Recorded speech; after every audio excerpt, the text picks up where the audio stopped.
I'm in charge of basically everything technical that happens in this paddock. Now, part of that regulation is to ensure that a lot of parts of the engine and the chassis has started off life as a street part. Now, the only way we can do that is to measure it very, very precisely. Now, a few years ago, if we look back, that wasn't available to us. The technology wasn't there to make sure that the parts had started off life as they were supposed to be. The manufacturers knew that they couldn't be checked properly, so when they made the original homologation drawings, they couldn't be checked at the factory, and then when they came to the racetrack, they had heavily modified versions of the street bike. So it put the factory teams at a massive advantage. So we had to look in the marketplace to find the tools and the equipment we needed to ensure that all the bikes here meet the regulations.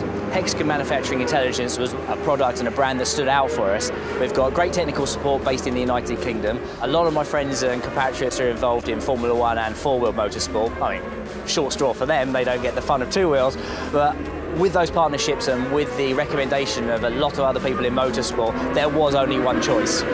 Now, for us, it's incredibly important that as we're making a measurement in front of a team or a manufacturer, that it's a tangible measurement.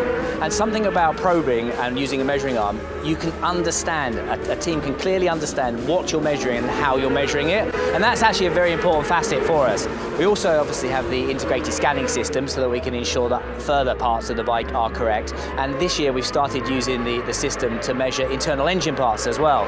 So as time goes by, we're using the PCDMIS software to become more advanced in the parts that we're checking and to more precisely and more rapidly make these measurements. Lately, we've also been using the system to measure internal engine components. So a lot of our categories here require that you use very, very stock parts for the engine. Now, most motorcycles that you can get now for the street make so much power that you don't actually need to tune them, but people are still going to try. But with the laser scanner, the integrated scanner on the absolute arm, we can use that to measure the shapes, for example, of combustion chambers, the shapes of pistons and internal engine components, and that immediately gives us a readout and tells us if a team's been overstepping the mark. So far, the collaboration with Hexagon has been very fruitful, and we aim to develop that over the next few years. Now, something that's very important for me is the accessibility for my staff members. So the future for us is going to be very much working with PCDMIS Inspect, PCDMIS Touch to completely automate the process and actually make it so menu-driven that anybody in my technical team can make the measurements.